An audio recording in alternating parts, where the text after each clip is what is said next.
Okay, if we have a function that can be expressed as f of x times g of x, okay, then the derivative of a product is f of x times g prime of x plus g of x times f prime of x, okay? Or if f of x is my first function and g of x is my second, then we say it's the first times the derivative of the second plus the second times the derivative of the first, okay? We got to know this, all right? So just go ahead, start making your flashcards, whatever it is you need to do. You have to know these rules so that we can go forward. So let's see if we can apply that.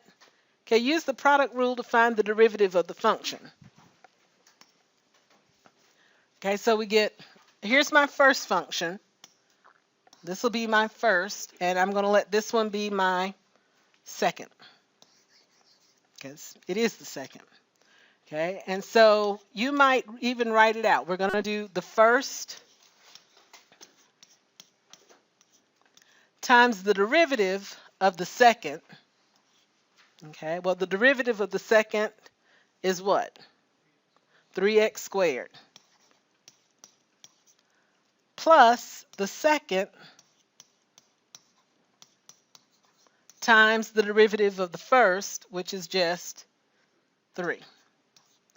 Okay, so that was the derivative. The rest of this, everything else we have to do is just simplify, some algebra. Okay, but we applied the product rule. That wasn't so bad, right? Yeah, I am going to simplify it, but you know, the rest of this, like I said, is just algebra. So I'll simplify. We get 9x cubed minus 12x squared plus 3x cubed plus 15. Okay, combine any like terms. So I've got 12x cubed minus 12x squared plus 15.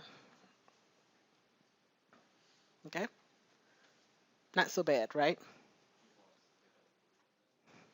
You could. It just depends on what we're trying to do.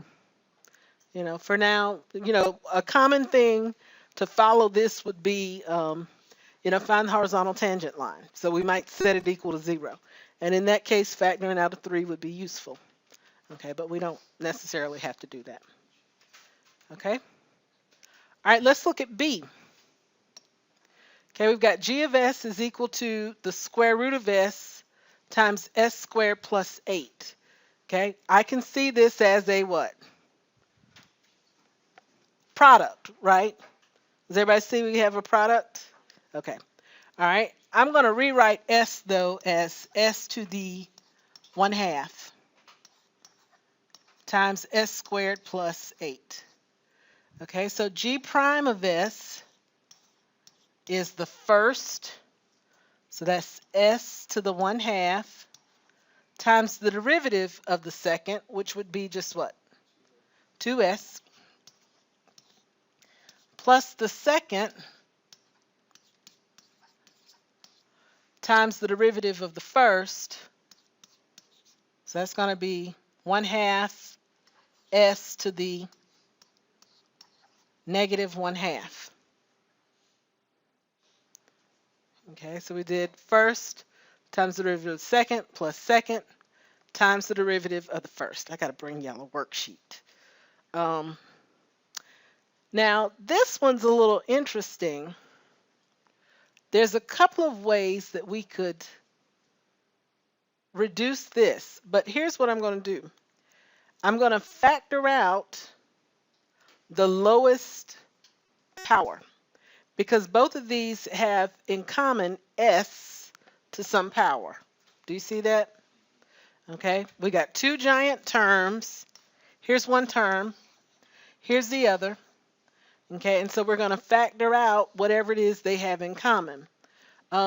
Before I do that, in this first one, we can actually write this as 2s to the what power? 3/2. Very good. We add the exponents. There's a 1 there, so we can think of that as 2/2 plus 1/2, we get 3/2. Okay, plus s squared plus 8. I'll put this 1/2 out front, and then we got s to the negative 1/2.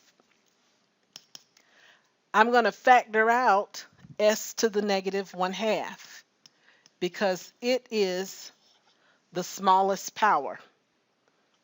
Okay, they both have s.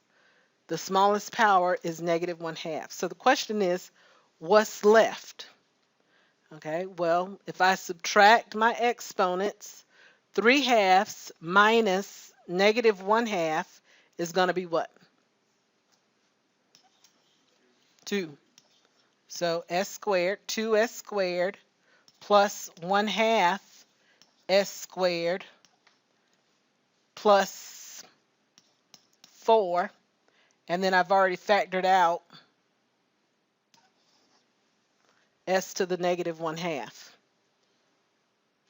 Everybody okay with that?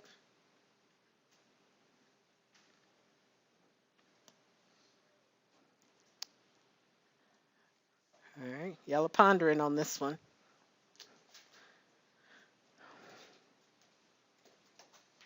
All right, check it out. If I multiply it back through, does it work? S to the negative 1/2 times 2s squared. In this case, I would add the exponents. So if I think of this as 4/2 plus negative 1/2, it gives me what? 3/2. Okay, so it works out fine. All right, so my final answer up top, I got 2s squared plus 1/2 s squared. So I might say 5/2 s squared plus 4 all over s to the 1/2 because it was negative. Now it's back in the denominator.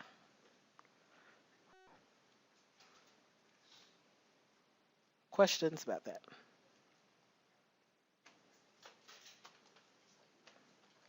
Okay. All right, very good.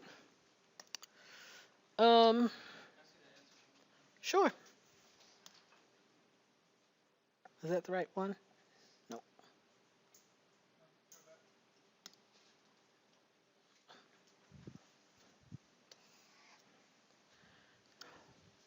right, any questions about the basic structure of the product rule? Okay. Once I move it to the denominator, no. All right, other questions? The 4, well, I distributed the 1/2. So we had 1/2 s squared, and 1/2 times 8 is 4.